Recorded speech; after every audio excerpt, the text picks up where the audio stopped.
The White House says the Trump administration is very optimistic about the developing peace process between Russia and Ukraine. U.S. officials are holding talks in both the U.S. and Russia. NTD's international correspondent Arian Posdar has the latest.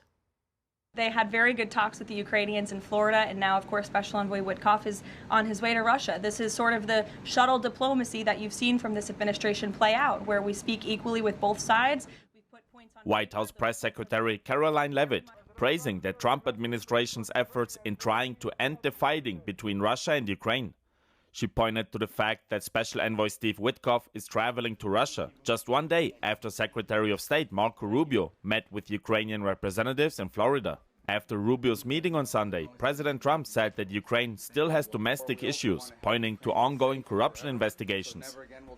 Ukraine's got some difficult little problems. We have some difficult problems. You just said that Ukraine has a little bit of problems. Well, we have a corruption situation going on, which is not helpful. But Trump stopped short of saying that Ukraine's corruption investigations are slowing down the peace process.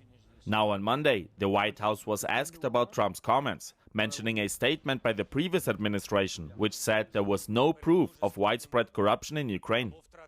Corruption is never helpful, and he does not want to see American tax dollars taken advantage of, which is why he has stopped the endless checks that were being written by the previous administration to fund this war. She added that the U.S. has changed its strategy in its support for Ukraine. Instead of donating weapons directly to Kiev, Washington now sells them to NATO, which then sends them to Ukraine.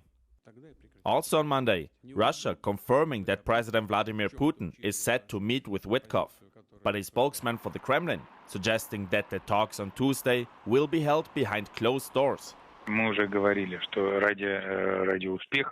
For the success of the process, we are not going to hold talks in the megaphone regime.